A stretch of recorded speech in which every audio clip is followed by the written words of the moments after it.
बंगाल की बीजेपी सरकार आशोल परिवर्तन लेकर आएगी। योजनाओं का जो पैसा सरकार की तिजोरी से निकलता है वह पूरा का पूरा लोगों तक पहुंचेगा। दिल्ली से 1 रुपया निकलेगा, कोलकाता से 1 रुपया निकलेगा, तो उस रुपये के 100 पैसे लोगों के पास पहुंचेंगे। जन कल्याण की हर योजना को बंगाल में और तेजी से आगे बढ़ाया जाएगा। पुलिस सिर्फ अपना काम करेगी और प्रशासन सिर्फ अपना काम करेगी। आपके जीवन पर तोलाबाजों सिंडिकेट वालों ने जो दबाव डाला है, बीजेपी सरकार आते ही वो हट जाएगा। केंद्र की बीजेपी सरकार, बंगाल की बीजेपी सरकार डबल इंजन की शक्ति के साथ बंगाल के विकास के लिए डबल मेहनत करेगी। बंगाल का भला चाहने वाले हर किसी को हम साथ लेंगे, सबका मार्गदर्शन लेंगे। हम पूरी ईमानदारी से मेहनत करेंगे। जिस बंगाल की बीजेपी के जन्म में बहुत बड़ी भूमिका है, उस बंगाल की जितनी सेवा बीजेपी करे उतना कम होगी। आपकी एक एक आवश्यकता, आपकी एक एक जरूरत को ध्यान में रखते हुए भारतीय जनता पार्टी की सरकार काम करेगी। नीतियां बनाई जाएगी, उन्हें तेजी से लागू किया जाएगा। साथियों, 10 साल तक दीदी की दुर्नीति रही है, विभोग तो करो, राज करो, यानी बांटो और राज करो। बीजेपी का मंत्र है जुक तो करो, सेवा करो, यानी जोड़ो और सेवा करो की भावना से काम करेगी। बीजेपी का मंत्र है सकलेर साथ, सकलेर विकास, सकलेर विस्तार, यानी सबका साथ, सबका विकास, सबका विश्वास। टीएमसी का मार्ग रहा है मां को सताओ, माटी को लूटो, मानुष का रक्त बहाओ। भाई और बहनों, कुछ बिहार में 2 दिन पहले जिन लोगों की मृत्यु हुई वो भी किसी मां के ही बेटे थे, लेकिन ममता दीदी की नीतियों ने कितनी ही मांओं से उनके बेटे छीन लिए हैं। दीदी के मां माटी मानुष की यही असलियत है।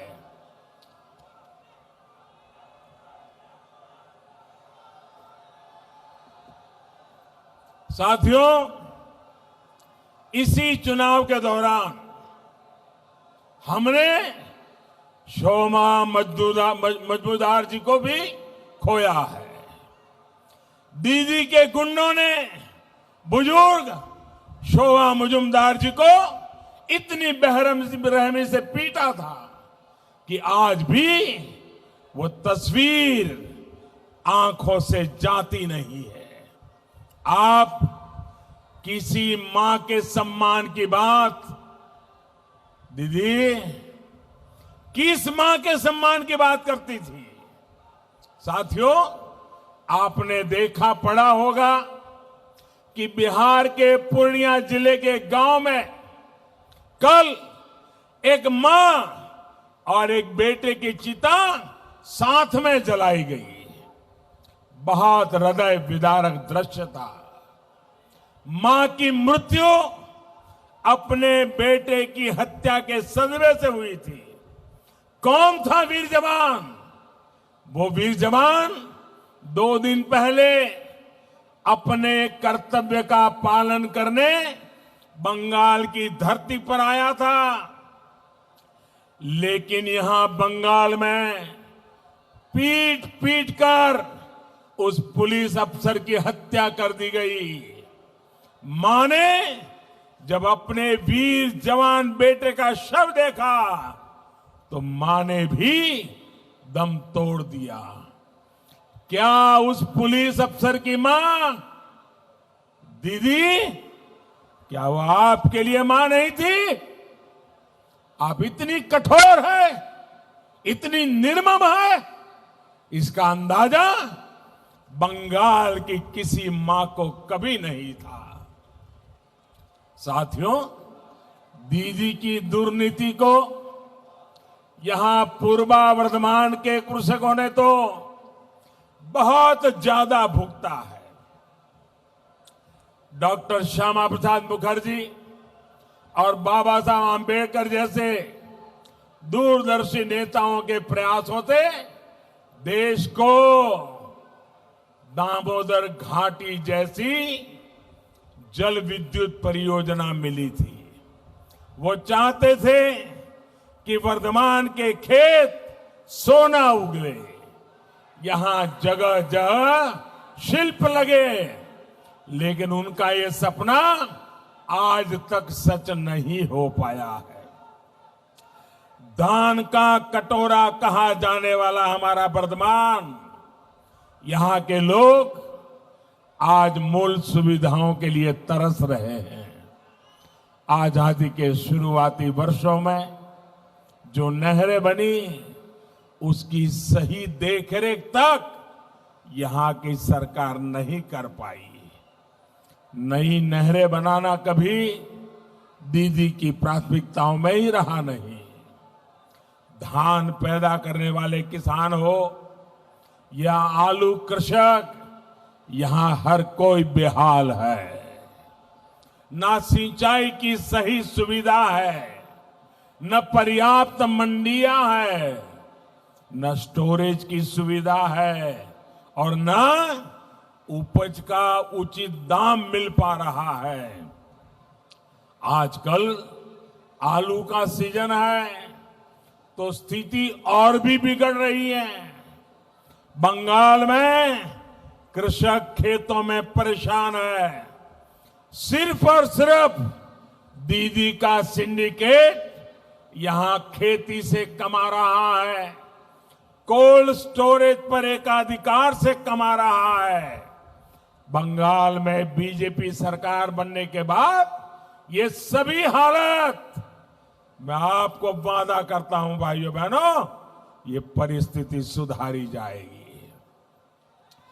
गरीब किसान को भी कोल्ड स्टोरेज की सुविधा मिले, फूड पार्क की सुविधा मिले, ये सुनिश्चित किया जाएगा। बंगाल में बीजेपी सरकार बनने के बाद यहां के मेरे किसान भाइयों बहनों को फसल बीमा योजना का ज्यादा लाभ मिलेगा। बंगाल में बीजेपी सरकार बनने के बाद यहां सिंचाई परियोजनाओं में और तेजी लाई जाएगी। नहरों की क्षमता बढ़ाने का काम तेज किया जाएगा।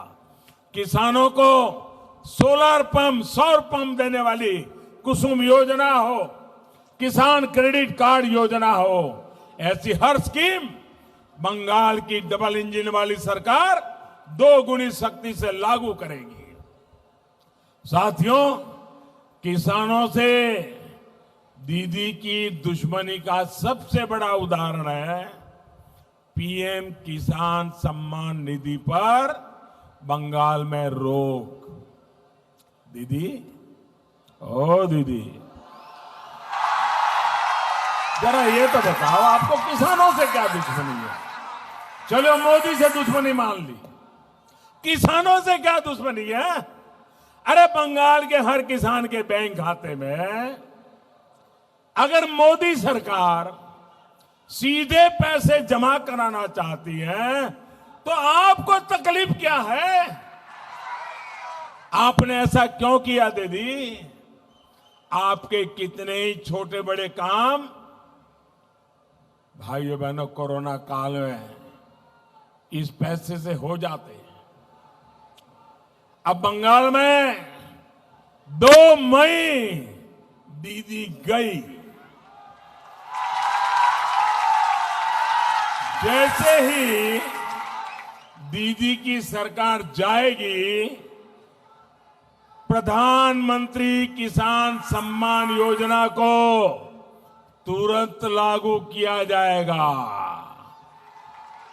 पहली ही कैबिनेट में बंगाल की बीजेपी सरकार इस पर फैसला लेगी और दीदी ने बंगाल के हर किसान का जो 18,000 टका रोका है, कितना? 18,000 कितना? जरा जोर से बताइए, कितना कितना रोका है? 18,000 टका जो किसान के खाते में जाना चाहिए था। मैं आपको वादा करता हूं, किसान के खाते में 18,000 टका जमा कर दिया जाएगा। साथियों, दीदी की दुर्नीति ने सिर्फ कृषक के हितों से ही नहीं, बल्कि यहां के हर परिवार की सुविधा और स्वास्थ्य से भी खिलवाड़ किया है। देश आज बिजली के उत्पादन में सरप्लस है, लेकिन यहां बिजली की नियमित सप्लाई तक नहीं मिल पा रही है। यहां के बच्चों की, हमारी माताओं, बहनों, बेटियों की इस परेशानी की दीदी को परवाह नहीं है। यहां के हमारे गरीब भाई बहन आर्सेनिक वाला जहरीला पानी पीने को मजबूर है, लेकिन इससे भी दीदी को कोई मतलब नहीं है। 10 साल दीदी ने गरीबी के लिए जो दिखावा किया है, वो अब देश के सामने आ रहा है।